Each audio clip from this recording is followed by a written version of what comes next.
Hi everyone, my name is Daryl and today I am going to be continuing work on my Suzuki Intruder 125cc.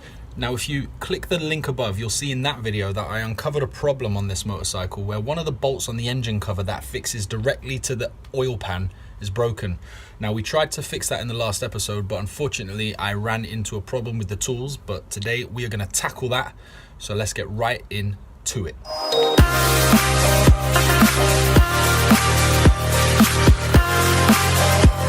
Okay, now so just a quick recap on the area that we were trying to fix. It is right in here. Now if I take out that rubber glove, you can see that that bolt, which should be connected to the cover for this area here, is actually bound in a rubber glove to create a seal in the hole that is right there on the engine. Now that's the area we're trying to clear up, but like I said before, we need to get the chain off so that we've got better access to it, and that's going to be mainly the job today. Remove the chain, clean the area, see what we're really dealing with.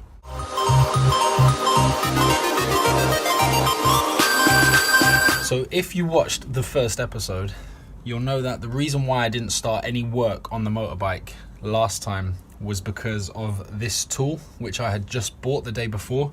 And it didn't work, or so I thought. What actually happened is, here at home we live off an electricity meter. I suspected that there might have been something wrong with the plugs. I ran this on all the plugs in the house and nothing worked, but I still didn't clock what could be the case, and yeah, we actually ran out of electricity. So that's the reason why the tool didn't work. It's a brand new piece of kit. Muggins here forgot to put some money in the meter, so the fridge was off. The TV didn't work, none of my phones were charging, my laptop wouldn't charge, and this wouldn't work. So here we are again, about a week or two later, and we're going to give it a go to see if we can get to work. Yes! Just had to stop filming quickly because Lando put his tail in my oil basin down there. You can see some oil marks there on the floor, so yeah, I just had to take him upstairs and give him a quick wash. There he is. You silly boy. Hey? So this is the link on the chain that we're going to grind these two rivets off to remove it from the chain area. What we'll be able to do then is we'll be able to take the whole chain off and gain access to this area here, where we can do some proper cleaning and get through to that part there, which needs to be cleaned and filed down. Okay, so without further ado, we are going to goggle up and get grinding.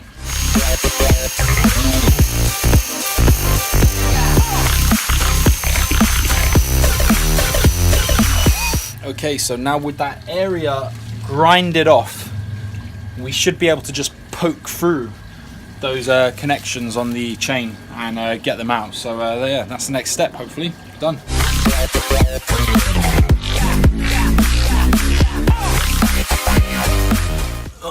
Right, okay, so I seem to have an issue with the chain. Now, the last time I tried to take the chain off, I used this, which comes as part of a chain removal tool, which looks like this. Now what happens is you put this part into the chain, and as you turn this bolt here, the tip of it comes from there and pushes the rivet through the chain and out the other side. Now when I first started, granted I made a schoolboy error in that I didn't realize the chain had rivets on the outside to prevent this from pushing through the pole.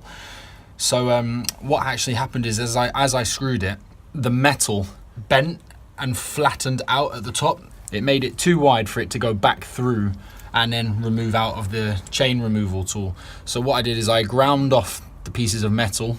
That's come through, and now I'm using a new tip. But again, it doesn't stay aligned when you're screwing. So as you're screwing this tip onto the chain itself, it veers off, and therefore it just wants to go head on into the chain itself. Now, I don't want to bend and break another one, but I can't get the chain off without pushing those poles through where it connects. So I think I'm just going to have to use brute force. Hello. There she is, everyone. So what I'm gonna have to do this time is I'm gonna have to use brute force, I'm gonna have to use the angle grinder, and we're just gonna cut straight through this chain to get it off, because I'm pissed off now. It's too hot, my hands are sweating, and I just wanna get to cleaning. I wanna get to that part. Okay, right, so angle grinder, glasses on, let's get that chain off.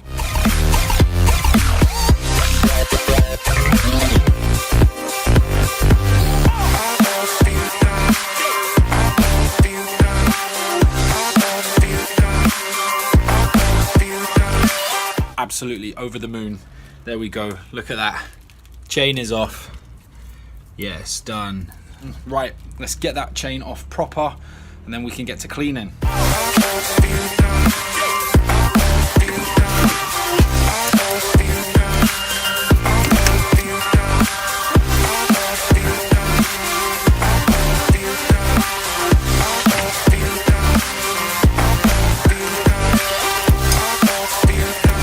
And this is the area now where we can get right in. So now that I can get in and show you properly, it is this area here. Now that hole goes right through to the oil. So what we're gonna do now is we're gonna spray on a pre-formula while we heat up the steam cleaner. And we're gonna let that sit there for a few minutes, and then hopefully when all that dirt and grease and grime is loose, we'll be able to steam clean it and get a better picture of what we're looking at. Motorbike cleaner.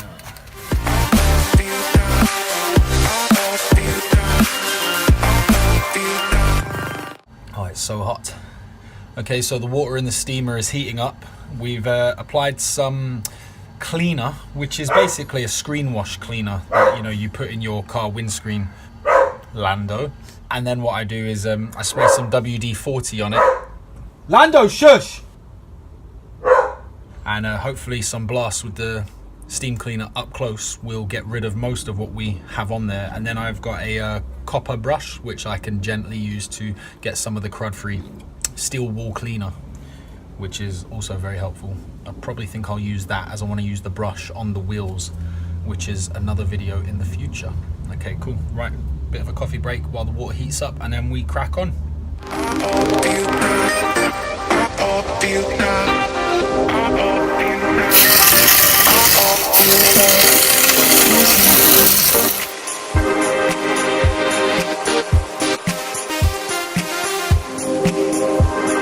That is hot. That is so hot. Ooh. Oh, it's so hot.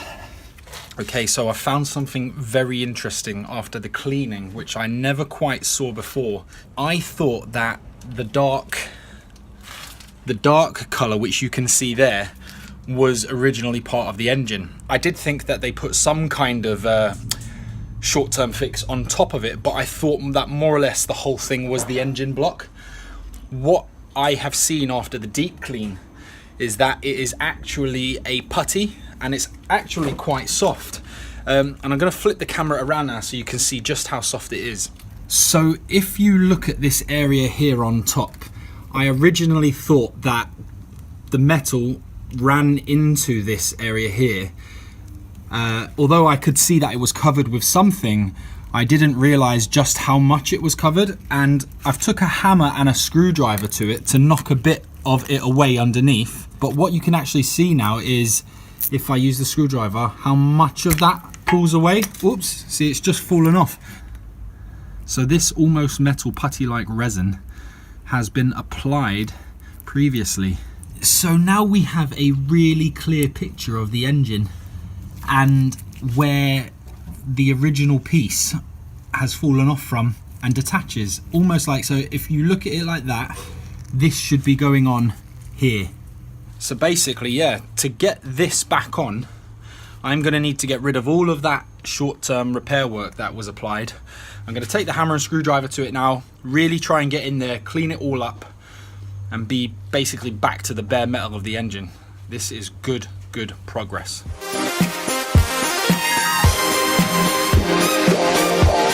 Okay, so chiseled quite a lot away from it right now. And what we can see in here, again, I'll flip the camera around in a minute. What we can see in here is that on the previous repair, they have scored a crosshatch pattern into the metal to try and make what they used stick harder to it. I don't know what I'm going to do now. I've got a few ideas in my head. Once I flip the camera around and show you what the problem is, maybe you could leave some comments in the box below to see what you think might be a solution to fix this. Let me flip you around, show you what's going on. So this is the issue now. What I have here is the original piece of metal which fixes to the engine. Okay, like this. Okay, that's the best I'm going to get on there. Now that needs to be stuck back on to the engine, because that there is the hole block for the hole which goes through to the oil. Now that needs to go back on to the engine piece like that, and then at some point I need to then seal those lines around where the 2 points meet. So back away from the bike, I need to then seal the point at which this meets the engine. Now, like I said before in the previous episode, I've got a aluminium metal epoxy resin, but it seems to be, oh my God, I'm so hot. It's sweating, I'm dripping everywhere. Now it seems to be the same kind of solution they came up with before. I don't know how long this solution lasted for. So I'm a bit concerned that if I do the same thing, it might last for a month, it might last for 12 months. Again, leave your comments in the box below. What would you do? This still has some resin that needs cleaned up off it. As you can see, there's the metal area and there is the putty area. So what I'm gonna have to try and do is maybe angle grind that off, put it in a vise and angle grind it off and see if we can get back down to the bare metal. It fits pretty well to where it broke away from. So that's a plus at least. It probably means I can at least put this back onto the bike, whereas before I was thinking about just completely blocking in that hole with some resin. I'm going to give the bike a little bit more of a clean up, but I think I'm going to leave it there for today. I'm going to go away, I'm going to have a thought about how I can fix this to the bike. I'm going to do a bit of research and I'm going to see what solutions I get. Again, leave a comment in the box below, let me know your thoughts. Let me know if this has ever happened to you and what you did to fix it. Okay, thanks for watching. Remember, the best thing we could probably do on this video is share it to see if many other people have had this issue and what they have done to fix it. Right, so last bit of cleaning, tidy up, and then out to have a lovely day. See you in a bit.